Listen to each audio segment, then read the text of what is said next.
Hello दोस्तों। तो ये हमारे गांव का कैथलिक कम्युनिटी का प्रेयर करने वाला जगह है। अच्छा बना है, खूबसूरत। और अंदर जाएंगे तो जीसस क्राइस्ट का स्टैचू बना के रखा है, काफ़ी बड़ा बनाया है। और यहाँ पे आज मेरी मम्मी की रिकमेंडेशन पे मैं आया हूँ कि चलो देखते हैं।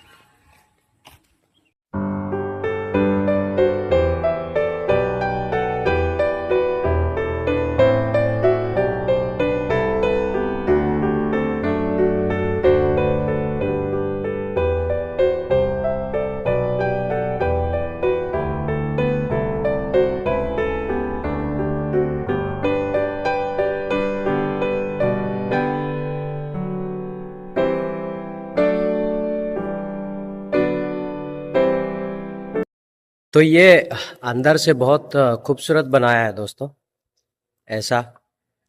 और यहाँ पे इको साउंड आता है, ये आप देख सकते हैं। ये एक बहुत बड़ा मूर्ति बनाया है और यहाँ पे कैंडल्स जलाते हैं और यहाँ पे प्रेयर वगैरह होती है। बहुत सारे लोग आते हैं, काफ़ी बड़ा है। तो दोस्तों, आपने अंदर सब कुछ देखा। एक्चुअली अंदर बहुत इको साउंड हो रहा था, इसलिए मैं वहाँ पे आवाज़ ज़्यादा नहीं किया। लेकिन वहाँ पे इतने बड़े जीसस की मूर्ति बनाया है, कैंडल्स जलाने के लिए वो सब किया है, आपने देखा। और अंदर जो आपने वहाँ पे भी देखा, सामने कुछ रखा था।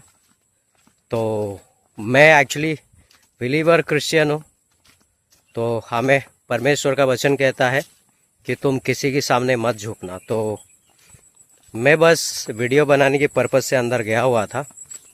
और वहाँ पे नीचे आप देखे होंगे छोटा सा एक लाइट जल रहा था, शायद मेरे ख्याल से वो दिया था, और दिया जल रही थी। और एक और टेबल था जहाँ पे चेयर था, आपने देखा होगा। उस चेयर में फादर बैठता है और सामने वाला इंसान अपनी पापों की कन्फेस करते हैं, फादर को सुनाते हैं कि मैंने ये गुनाह किया, मैंने इसके विरुद्ध पाप किया, ये किया, वो किया। लेकिन हमें परमेश्वर का वचन कहता है, पवित्र शास्त्र बाइबल हमें कहता है, सिर्फ और सिर्फ हमें पाप का क्षमा प्रभु यीशु ही दे सकते और कोई नहीं दे सकता। तो मुझे नहीं लगता है कि किसी इंसान के सामने हमें अपनी पापों की पश्चाताप करनी चाहिए।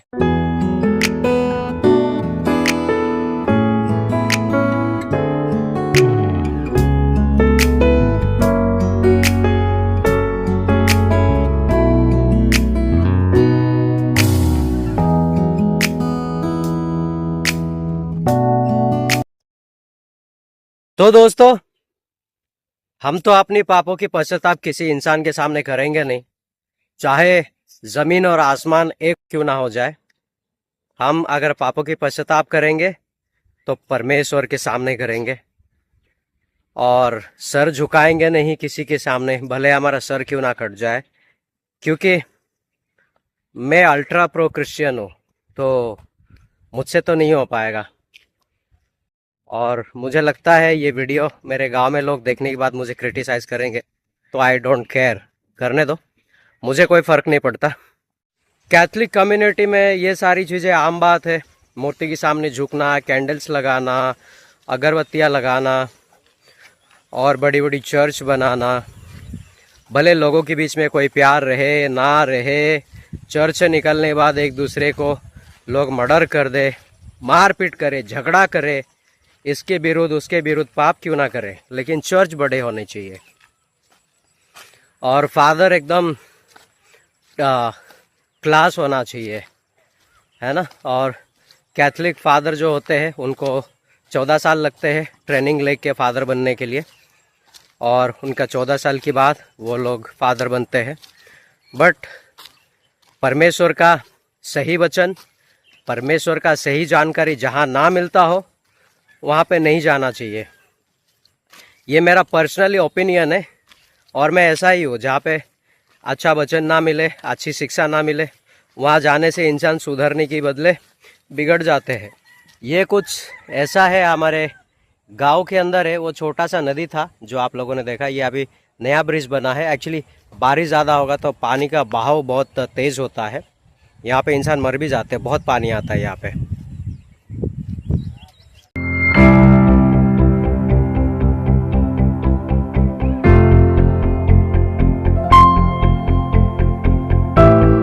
एक बात और दोस्तों, पवित्र शास्त्र बाइबल कहता है कि तुम्हारा जो पाप सिर्फ और सिर्फ प्रभु यीशु क्षमा कर सकते हैं।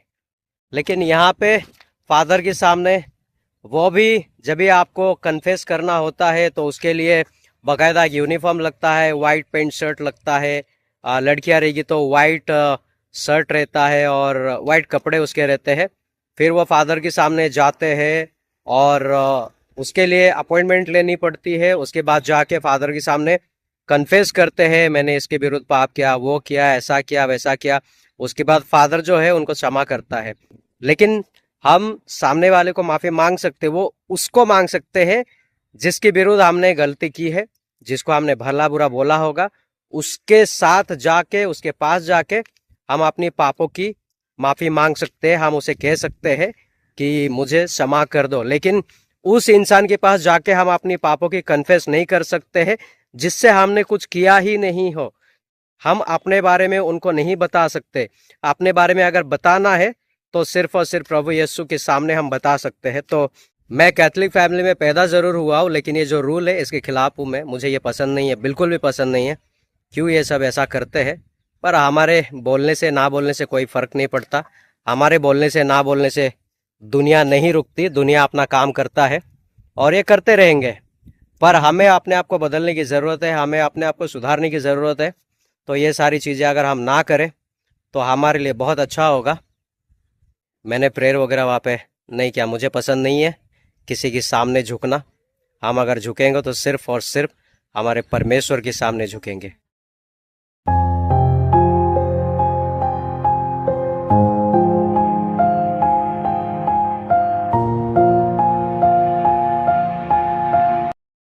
ये जो नदी देख रहे दोस्तों, आपको ऐसा लग रहा होगा कि ये कोई गटर है, कोई नाला लग रहा होगा, लेकिन ये एक्चुअली एक नदी था एक टाइम पे।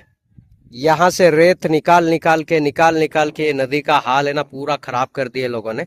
तो अब ये किसी गटर से कम नहीं लग रहा है। तो अभी इसको हम नदी कह नहीं सकते, एकदम बेकार लग रहा है। एक टाइम पे यहाँ पे लोग नहाने आते थे, अपने कपड़े वगैरह धोने आते थे, बहुत सारी चीज़ें यहाँ पे करते थे। लेकिन अब नदी का जो रूप है वो बेकार कर दिए है। चारों ओर खोद खोद के नेचर है, नेचर की पूरी वाट लगा दी लोगों ने। देखो चारों ओर खोद खोद के। अभी भी कुछ खूबसूरती बची है, लेकिन ऐसा अगर चलता रहा इन फ्यूचर, सारे खूबसूरती, सारे अच्छा अच्छा नेचर वो सारे खत्म हो सकते हैं। और ये एरिया में भी मैं कभी आया नहीं था, तो मम्मी मुझे लेके आई है। मम्मी आगे आगे चल रही है, हमारा डॉगी उसके आगे आगे, मम्मी के आगे आगे। तो ये भी एरिया कुछ देखने में अच्छा है, खास है, खूबसूरत लग रहा है। खेतीबाड़ी हुई नहीं है क्योंकि पहाड़ है, तो पहाड़ में ज़्यादा पानी लगता है, तो उसकी वजह से यहाँ पे खेतीबाड़ी वगैरह हुआ नहीं है। और बारिश होगा तो मेरे ख्याल से शायद से करेंगे। दोस्तों हमारा जो डॉगी है ना, आप कहीं पे भी जाओ, मार्केट जाओ, नहाने जाओ, जंगल जाओ, वो साथ नहीं छोड़ता। देखिए मेरे पीछे है, वो आएगा ही आएगा आपके पीछे पीछे। मतलब, और अगर आप उसको लेके कहीं नहीं जाएंगे और अगर आप उसके बाद घर पे गए तो आपकी सामत है, आपके ऊपर चढ़ जाएगा वो, फिर आपके सामने आके भौंकेगा, मुझे लेके क्यों नहीं गया। बहुत प्यारा डॉगी है। और दूसरी बात यह है दोस्तों, मैं ये कहना चाहता हूँ, आज जिस तरह दुनिया में लोग आके क्रिश्चियनिटी के बारे में प्रीच करते हैं, यीशु मसीह के बारे में बताते हैं, बहुत ही ज़्यादा फॉल्स प्रोफेट निकले हैं, फॉल्स पास्टर निकले हैं, और बहुत ही ये कह लीजिए कि बाइबल के खिलाफ जाके काम करते हैं। जो भी कोई चर्च जाता है, प्रेयर करता है, पास्टरों से मिलता है या फादर से मिलता है, तो पहले इंसान को परखे, क्योंकि परमेश्वर ने हमें परखने की आत्मा दी है और हमें परखना चाहिए। उसके बाद किसी इंसान पे ट्रस्ट करना है। आफ्टर ऑल वो भी इंसान है, उनसे भी गलतियां हो सकती है। जैसा हम गलती करते हैं सामने वाला भी गलती कर सकता है, तो गलतियों से हमें बचना ज़रूरी है। अपने आप को बचाए और सही इंसान को पहचाने। और दूसरी बात यह है, आप इंसान से पहले बाइबल को पहचानिए। बाइबल जो कहता है आप वो करें, और बाइबल हमें कभी गलत शिक्षा नहीं देता है। बाइबल हमें हमेशा सही शिक्षा देता है। बाइबल के अनुसार चले तो खुद के लिए बहुत अच्छा होगा, और खुद की फैमिली के लिए अच्छा होगा, फ्यूचर के लिए अच्छा होगा। लोगों की बात सुन के उनकी बातों पे अगर हम चलेंगे तो कहीं ना कहीं बाइबल हम खो देंगे, कहीं ना कहीं बाइबल के अनुसार हम चल नहीं पाएंगे, जिसकी वजह से आगे चल के हमें प्रॉब्लम्स हो सकते हैं। तो ये सारी चीज़ों को ना करते हुए, किसी इंसान पे भरोसा ना करते हुए, क्योंकि इंसान को जो अच्छा लगता है वो वही करता है। आप वो अपने मन से काम करता है, तो उसके मन से जो उसको पसंद आएगा वो वही करेगा। इसलिए हमें इंसान के पीछे नहीं जाना चाहिए। जो बाइबल हमें कहती है वो हमें करना चाहिए। इंसान को पसंद आएगा वो मूर्ति के सामने झुका देगा, इंसान को पसंद आएगा आपको किसी पेड़ के सामने झुका देगा, आपको इंसान को पसंद आएगा किसी पत्थर के सामने आपको झुका देगा। तो हम जो क्रिश्चियन से, जो बिलीवर है, हम रॉयल फैमिली से है, क्योंकि हमारा जो परमेश्वर है यीशु मसीह, वो राजाओं का राजा है। और राजा के बच्चे कभी किसी के सामने झुकते नहीं है, वो सिर्फ और सिर्फ अपने पिता के सामने झुकते हैं। और हम राजा के बच्चे हैं और हम बिलोंग करते हैं रॉयल फैमिली से। तो रॉयल फैमिली कभी किसी के सामने नहीं झुकती, और गलत चीज़ों को रॉयल फैमिली कभी साथ नहीं देती और सपोर्ट नहीं करती। तो दोस्तों, मैं किसी ऑर्गेनाइजेशन को पॉइंट करके नहीं बोल रहा हूँ। जहाँ पे गलत होता है वहाँ पे इंसान को रुक जाना चाहिए और गलत को काउंटर करना चाहिए, गलत का साथ नहीं देना चाहिए, और जो सही है उसको पकड़ के आगे चलना चाहिए। क्योंकि आज इस जनरेशन में गलतफहमी आग की तरह फैलती है, और अच्छाई को चलने के लिए, अच्छाई को पहुंचने के लिए काफ़ी टाइम लग जाता है। तो आप सभी समझदार है, जो भी क्रिश्चियंस भाई बहन ये वीडियो को देख रहे, आप सब जानते हैं सच्चाई क्या है और परमेश्वर क्या है। क्योंकि आज की तारीख में बहुत सारे लोग आके बहकाते हैं, भड़काते हैं, और ऐसे ऐसे सवाल आपको करेंगे जिसका जवाब आपके पास नहीं होगा। जो न्यूली बिलीवर होंगे, जो ज़्यादा बाइबल को स्टडी नहीं करते हैं, उन लोगों को भी ऐसे सवाल पूछे जाते हैं। इनफैक्ट मुझे भी कई बार लोग मिले हैं, लेकिन परमेश्वर ने मुझे जितना बुद्धि ज्ञान दिया है, उस बुद्धि और ज्ञान के ज़रिए से मैंने लोगों को काउंटर किया है। मेरे ऊपर इतना इम्पैक्ट, इवन मेरे ऊपर 0% इम्पैक्ट पड़ा है। तो मैं ये सारी गलत चीज़ें सुन के नहीं लेता, क्योंकि मेरे अंदर वो क्या कहते हैं उसको, पेशेंस लेवल नहीं है। मैं सामने सामने काउंटर कर देता हूँ जो गलत करता है उसको। तो ऐसा है दोस्तों, तो इसलिए केयरफुली रहिएगा और ऐसी चीज़ों से बच के रहिएगा, क्योंकि कभी भी कुछ भी हो सकता है। एक बार आपका माइंड, एक बार आपका दिल अगर भटक गया ना, तो उसको फिर सही रास्ते पे लाने के लिए आपको काफ़ी मेहनत करना पड़ेगा। और कई कई बार ऐसा होता है कि आप उसको सही रास्ते पे ला ही नहीं पाएंगे, क्योंकि वो टाइम ऐसा होता है। जो परमेश्वर को जानते हैं वो अच्छी तरीके से मैं क्या कह रहा हूँ समझ सकते हैं। तो ऐसे झांसे में ना आए, किसी आइडल के सामने, किसी मूर्ति के सामने अपना सर ना झुकाए, इवन किसी इंसान का पैर भी ना छुए। क्योंकि हम अगर झुके तो सिर्फ और सिर्फ हमारे जीवित खुदा प्रभु यीशु के सामने झुके, वही हमारा सब कुछ है। और बाकी ये सारी चीज़ें फिजूल है, ये सारी चीज़ें ना करें। अपने आत्मा को, अपने प्राण को नष्ट होने से बचाइए। थैंक यू सो मच अपना कीमती टाइम निकाल के मेरी वीडियो को देखने के लिए। प्रभु आप सभी को आशीष करे। फिर मिलेंगे एक नेक्स्ट वीडियो में, तब तक के लिए अपना ख्याल रखिएगा।